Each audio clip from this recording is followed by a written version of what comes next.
You're broke. Don't take it personally. Humans have been broke for 5,000 years. The methods just got fancier.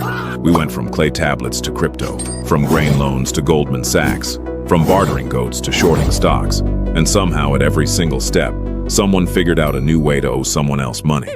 This is the full history of finance. Buckle up. It gets weird. Let's go back. 3000 BC, Mesopotamia, modern-day Iraq. No banks, no currency, no spreadsheets, just mud, grain, and ambition. Farmers needed seeds to plant. Temples had grain stored, so temples lent grain to farmers and charged interest at harvest. That's it. That's the first loan, carved into a clay tablet, filed in a temple, enforced by a priest who also spoke to the gods, so good luck defaulting. Interest rates, around 20 to 33% on grain loans. In silver, around 20%. These weren't suggestions. Miss a payment and you could lose your land, your livestock, or yourself into debt slavery. The Code of Hammurabi, written around 1754 BC, literally regulated loan terms, interest caps, and debt forgiveness. That's right, the world's first financial regulation was written in stone, actual stone. Modern regulators use PDF marginally better. Egypt looked at Mesopotamia and said, "Hold my papyrus." Egypt ran a grain banking system where farmers deposited harvests into state granaries. The state issued receipts. Those receipts circulated as currency. You could pay taxes, workers, and debts with grain you never physically touched. Early digital money. Except the server was a pyramid. The pharaoh controlled the whole system.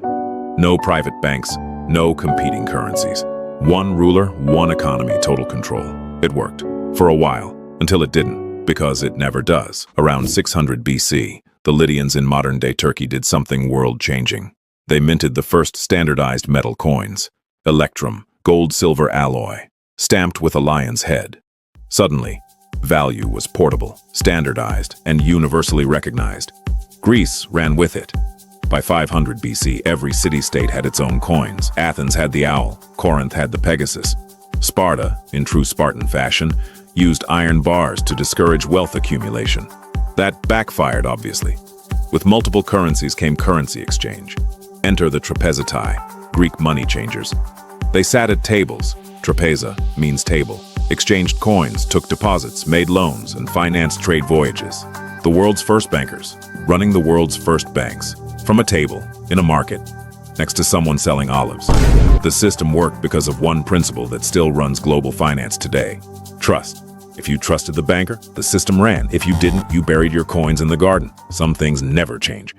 Rome took Greek banking and scaled it aggressively. Roman bankers, called argentarii, operated formal banking halls, accepted deposits, made loans, financed wars, and handled massive commercial transactions across an empire stretching from Britain to Persia.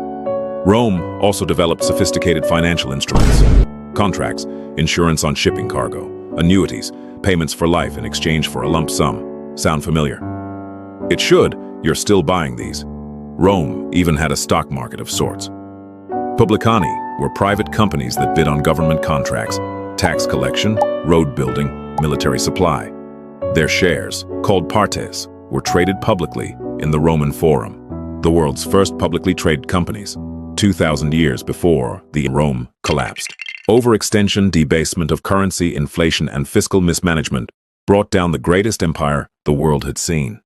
The first sovereign debt crisis, definitely not the last. The Middle Ages, Islam, Italy, and the Church's problem with interest. Rome falls. Europe plunges into economic chaos, but the Islamic world doesn't. Islamic finance, governed by Sharia law, prohibited riba, interest, but developed sophisticated alternatives, mudaraba. Profit-sharing partnerships where one party provides capital, the other provides labor. Sukuk, certificates resembling bonds but structured around asset ownership. Hawala, an honor-based money transfer system where you give cash to a broker in one city. He contacts a broker in another city and your recipient gets paid. No physical money moves, built entirely on trust and reputation. It worked across continents, still works today. Meanwhile, in Europe, the Catholic Church also banned interest as sinful. This created a problem. Economies need credit. Credit needs interest. Solution: Jews were exempt from Christian law, so Jewish moneylenders filled the gap.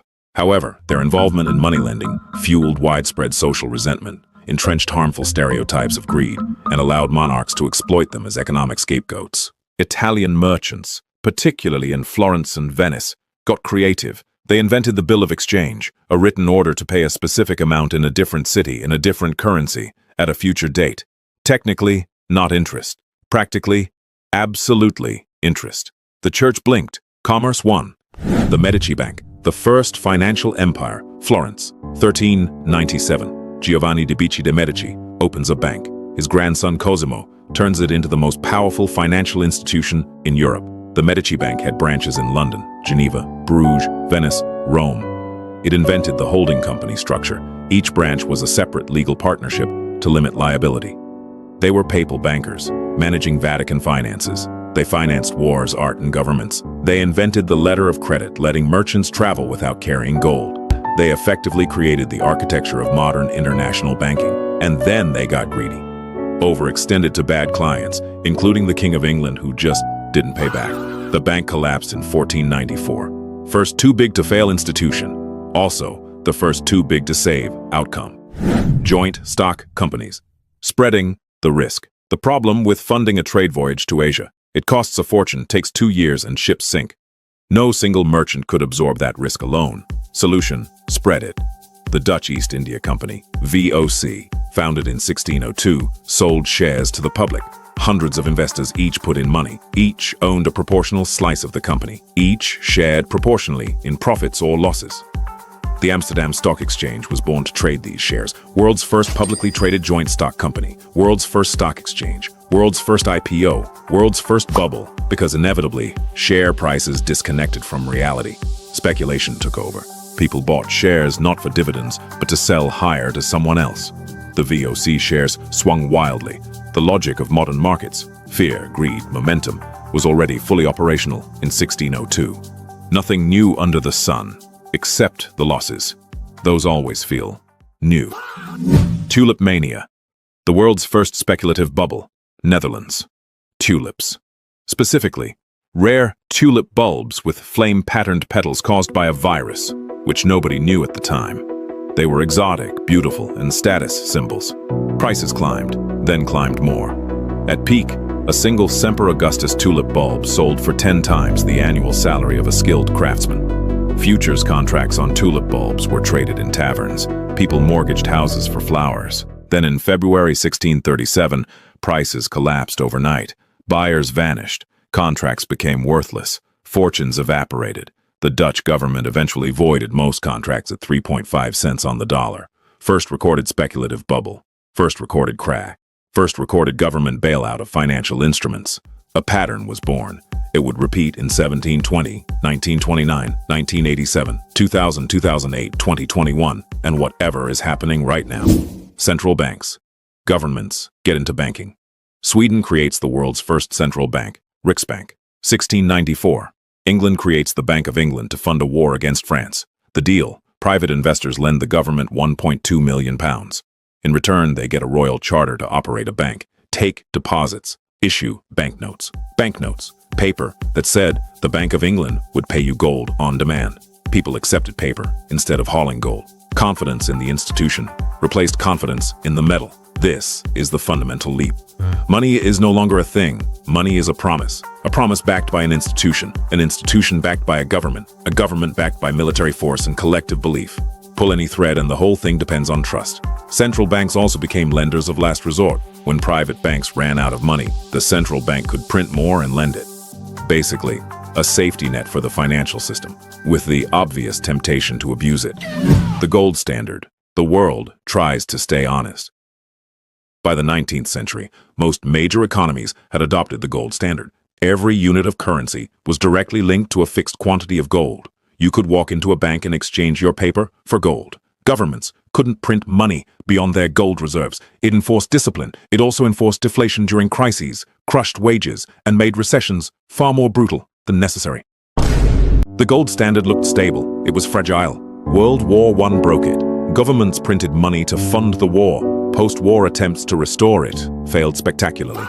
The Great Depression of 1929 was partly caused and dramatically worsened by countries desperately clinging to gold while their economies collapsed. By 1933, The U.S. had abandoned domestic gold convertibility. By 1971, Nixon ended international gold convertibility entirely. Fiat currency took over, money backed by nothing except government decree and collective faith, which, if you think about it for too long, starts to feel unsettling.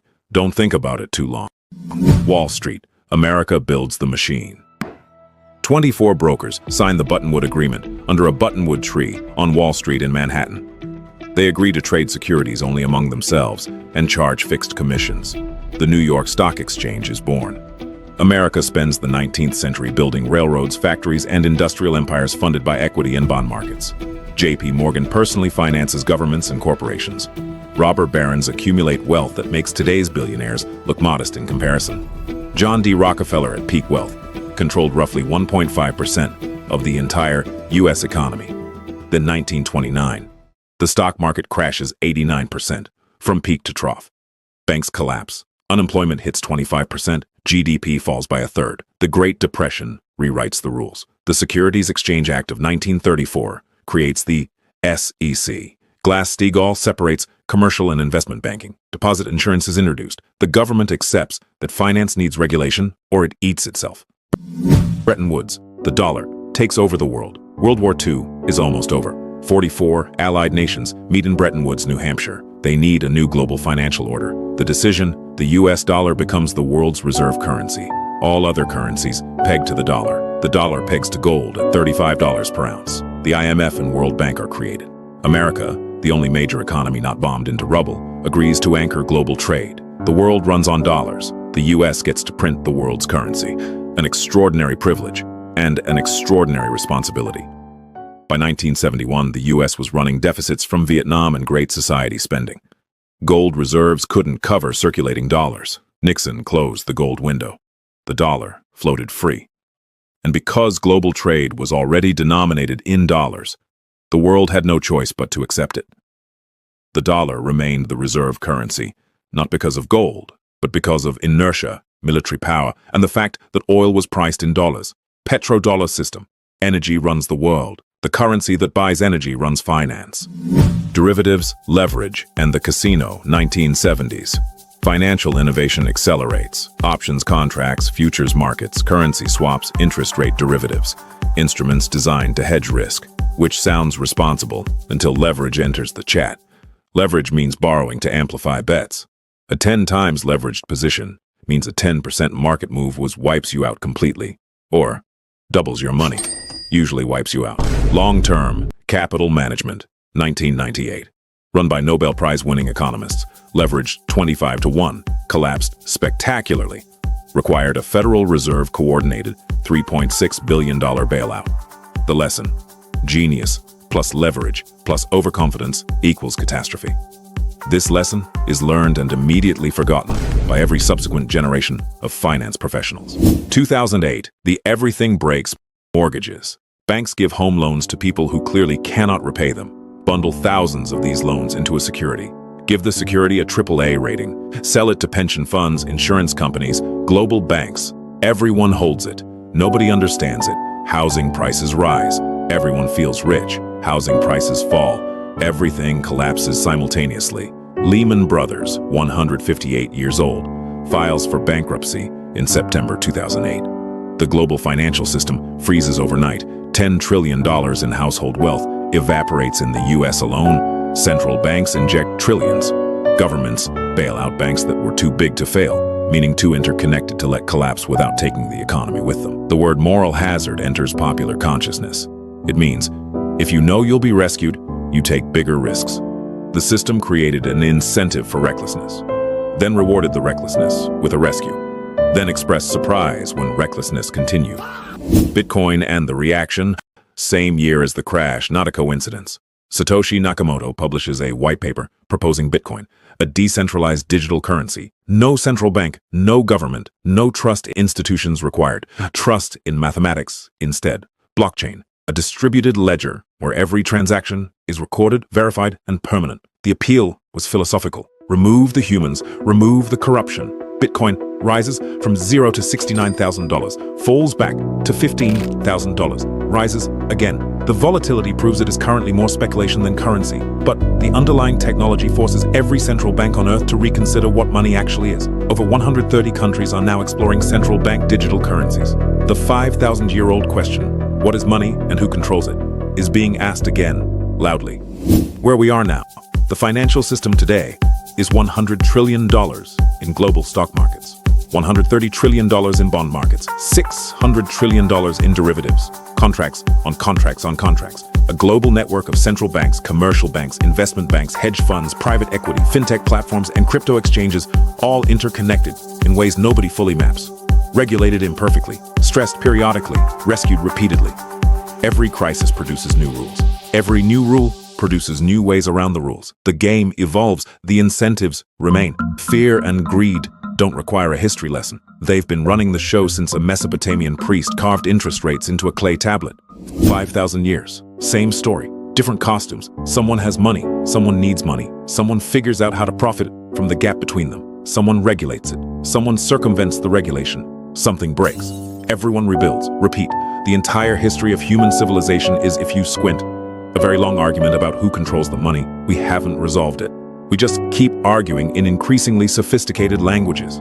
Clay tablets, gold coins, paper notes, digital ledgers.